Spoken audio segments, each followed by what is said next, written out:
Hello guys and gals, and welcome! To this episode is, as you can see by the graphic up in the top left hand corner, is unique staffs. So we've got unique staffs, and it's also going to be unique orbs. So we have a rather large number of staffs and orbs here, and we're going to start with the lowest level staff on the list, which is Banash Shortstaff, which is a very fast attack speed, 1 to 8 damage, 20% increased attack speed, 60% enhanced damage, 4 to 6 fire damage, plus 2 to warmth, and plus 5 to firebolt, 32 mana, 50 to fire resist, and of course you could throw a socket in there if you want to. Now, very interesting staff early on because at level 5 it's going to give you warmth and firebolt, which is going to make it very easy for you to kill things. You could honestly just throw this on a sorceress at a low level, and you could just grab your firebolt, and you could run outside, and you could shoot things. You know, why not? As you can see, it gives you 9 to 12 fire damage at essentially, what is that, level 5. So you can run outside, you can just start shooting things, doesn't really hurt anybody. You don't have to put any points into anything, so it's kind of nice for that. And, you know, just interesting. Now, this particular staff, since it is such a low-level staff, also has decent damage, so at level 5 you can actually whack some things with it. That's why it has 20% increased attack speed. Later on in the game might not be a good staff for you to use, but it's a good staff at low levels. The next staff on the list is one that I've always been so just curious about why. It's the Serpent Lord Longstaff, 2 to 11 damage, has 40% enhanced damage, 40% enhanced damage, negative 50 to target's defense, 12 poison damage over 3 seconds, and it has 100% mana stolen per hit. And I've never got it to work properly. I swear when I hit things, it just doesn't bring my mana up like you'd think it would with 100% mana steal. Plus 10 to mana, poison resist 50%, and negative 1 to light radius. All in all, I think this staff is probably one of the more stupid staffs in the game. If the 100% mana steal actually worked, I guess the way that they intended, you know, to come up, whack something, and you could fill your mana all the way up to full, that'd be cool, but it doesn't really. And I think it's because it has mainly poison damage. So you take off the 12 poison damage, I think it's only doing like, what is that? So 4 to, it's like 4 to 26. So, you know, you hit for 4 damage and you get 100% mana steal on 4 damage. It's not really going to bring up your 44 mana that much. And even if you hit the cap on that, which is 26, that's only half your mana pool with 1 hit, and that's if you hit. So I don't really know about that staff. It's a silly one. It's a nice little collector's item though. You know, just grab it and put it in your stash. Be like, oh yeah, I got a Serpent Lord. As for variation on this staff, there is only the enhanced damage, which varies from 30 to 40%. The Banash Shortstaff also has practically no variation, except for the enhanced damage again, which is 50 to 60%. All right, so next on the list is the Spire of Lazarus. So this is our first +1 to Sorceress Skills staff, and it's at level 18. So as you can see there, +1 to the Sorceress Skills. Adds 1 to 28 lightning damage, which is just silly for a staff. 1 to Chain Lightning, 2 to Lightning, 3 to Static Field, 15 to Energy. Regenerates mana 43%, which is a very odd number, but that is static. It's not variable. It also has 75% lightning resist and damage reduced by 5.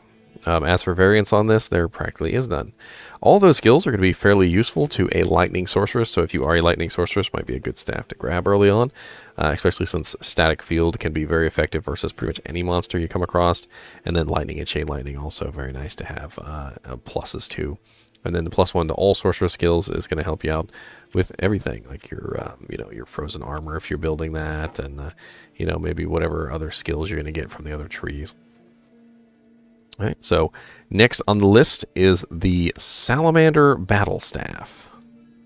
The Salamander Battle Staff is +2 to all fire skills, so very good for a fire sorceress.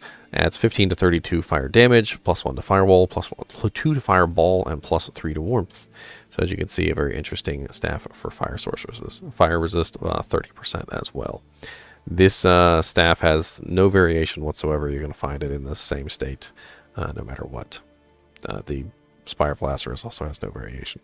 Now, the next staff on the list is the Iron Jang Warstaff. The Iron Jang.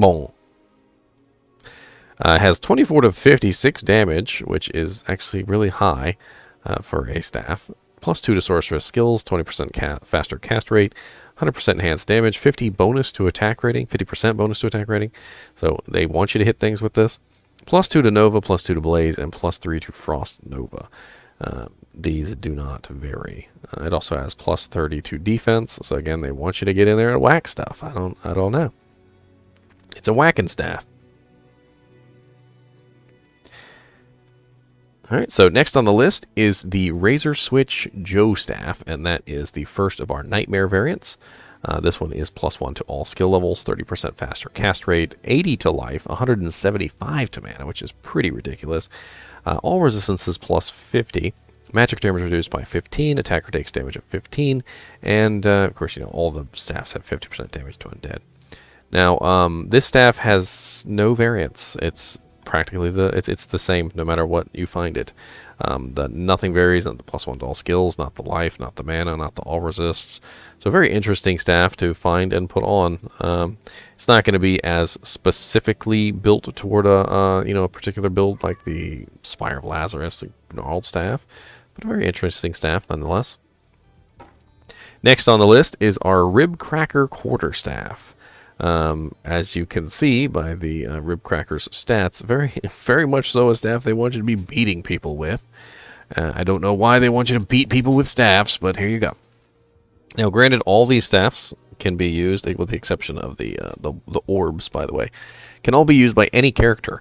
So if you wanted to be a freaking paladin running around with a Ribcracker staff whacking people, then that's your prerogative.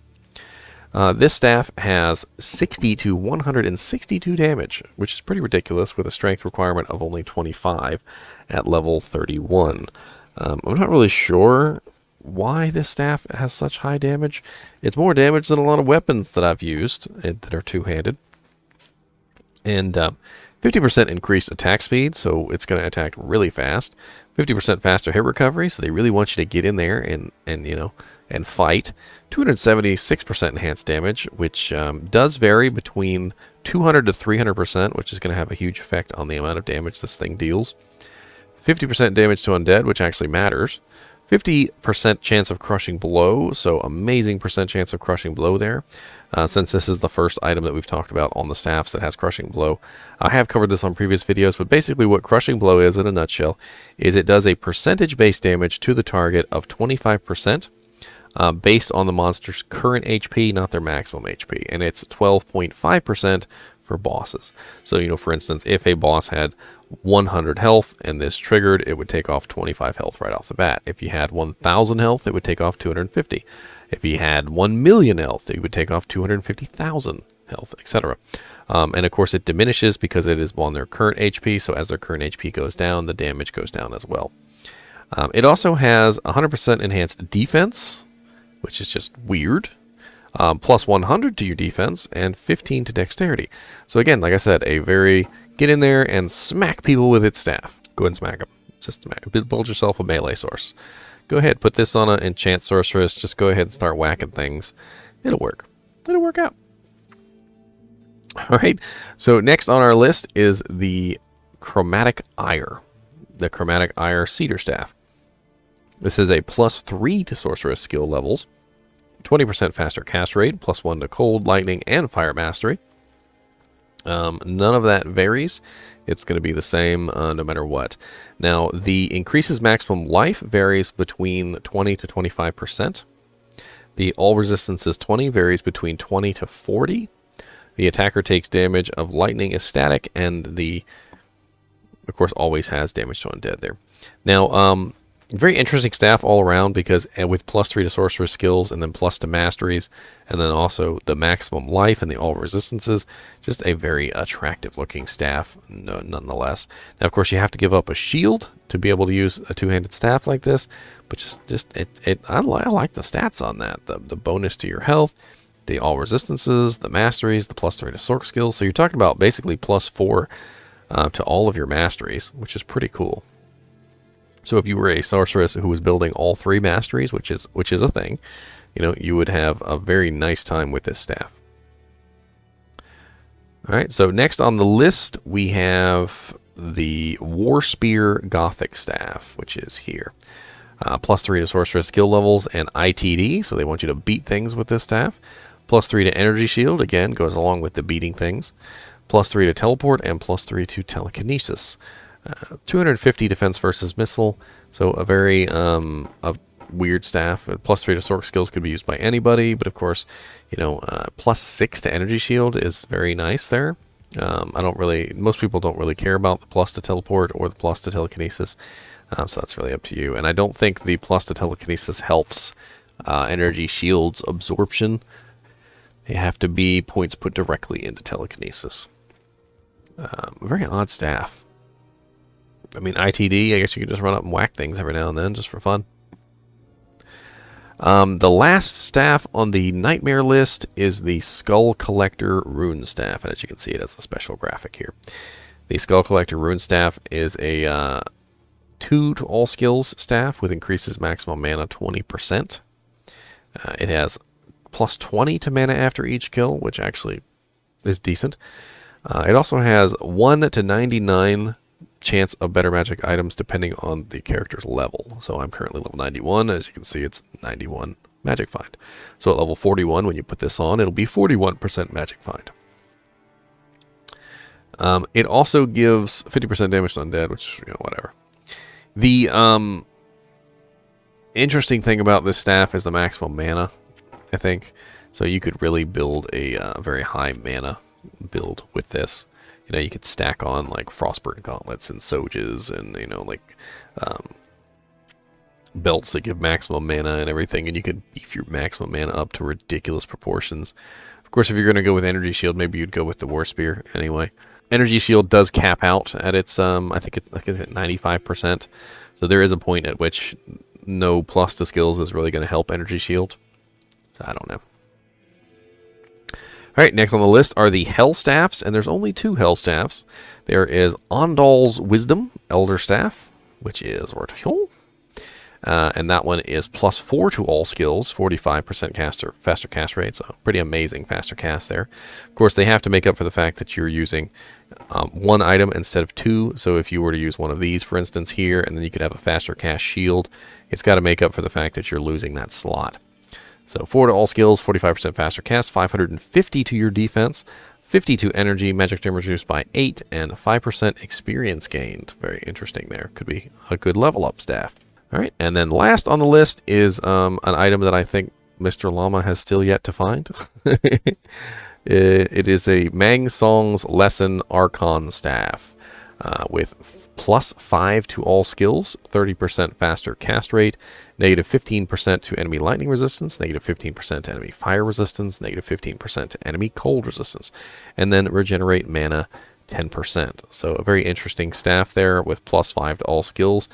Even if you had a +3 here and a +2 here, that would only equal +5. So it's going to take the place of the pluses for your main hand and your offhand. And then the enemy resistance is actually pretty sweet. Now, unfortunately, there is a lot of variance on this one with the lightning and cold resist, lightning, cold, fire. They all vary between 7 to 15% negative. So that's rather unfortunate. You could find one that has pretty crappy negative to all resistances. I did forget to say on the Ondal's Wisdom Elder Staff that the plus to all skills varies between 2 to 4. So you could find a pretty crappy +2 to all skills Ondal's Wisdom, whereas there is a much better +4 to all skills Ondal's Wisdom. And the defense varies from 450 to 550 defense. The energy varies from 40 to 50. So a lot of variance on these high-level staffs. And as you can see, a Mang Song's Lesson would be very fun to use on a sorceress, just simply because of all those negative resistances and whatnot. Of course, nowadays people are just cheating with the pole arm for their merc, which has conviction on it. But you know, this would be a way that you could rely on yourself instead of your merc. So very interesting there. So now we are going to move on to the unique orbs. The unique orbs, there's only 3 of them. And we're going to start with the Nightmare Orb, which is the Oculus Swirling Crystal. The Oculus Swirling Crystal has +3 to all sorcerer skills. So right off the bat there, we got a very nice stat. 25% chance to cast level 1 teleport when struck. I don't know about that one. I guess that'll help you out. I don't know where it's teleporting you. It could possibly teleport you back into danger. 30% faster cast rate. 20% enhanced defense. 20 to vitality. 20 to energy. All resistances of 20. 5 to mana after each kill, and 50% chance of better magic items. So very good magic find item there. As for variants, it literally has none. Every Oculus Swirling Crystal you will find will be a perfect Oculus Swirling Crystal. Next on the list is the first of the Elite Orbs, which is the Eschuta's Temper. I'm not even sure if I said that right. Eldritch Orb. It has +3 to sorcerer skill levels, 40% faster cast rate, 20 to lightning skill damage, 20% to fire skill damage. So very interesting there. No cold skill damage, though. So this one in particular varies quite a bit between the +1 to +3 sorcerer skill levels. So it can be really crappy, and it can find a really nice one. The 40% faster cast rate is static, and the fire skill and the lightning skill damage vary between 10 to 20%. And the energy varies between 20 to 30. So very variable Eldritch Orb here. I mean, if you did find the one that was +3 to sorcerer skill levels and had 20% to the appropriate lightning or fire, I'm assuming that it would be fun to use. Now, of course, if it didn't have 20% or +3 to all skills, it might be something that you would not even consider using, as the +3 Oculus Swirling Crystal probably would seem better. All right, and last on the list for the orbs is the Death Fathom Dimensional Shard. The Death Fathom Dimensional Shard is +3 to sorcerer skill levels, 20% faster cast rate, and 30% to cold skill damage, 40% lightning resist, and 40% fire. Now, there is quite a bit of variance on this one as well. This is a variable between 15 to 30% cold skill damage, and 25 to 40% lightning resist, and 25 to 40% fire resist. So the plus to skills there doesn't vary, so that's very nice. And, you know, an interesting one for a Blizzard or Frozen Orb Sorceress, Glacial Spike Sorceress, you know, anyone that needs percent to their cold damage. And, you know, it's going to vary. But, I mean, even 15% to your cold damage is going to be nice. 30% would be much better, obviously. I don't think most people are too worried about the resistances. So if you manage to find a 30% cold skill damaged Death Fathom, you know, a very good one that you could put on a cold damaged sorceress. All right, that pretty much does it for all of the wonderful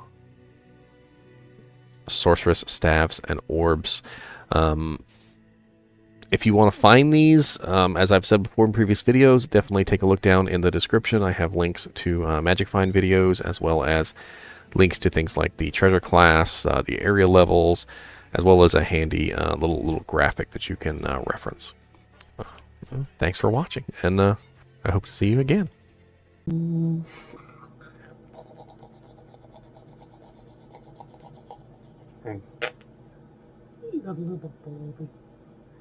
Look at the little booties, aren't you?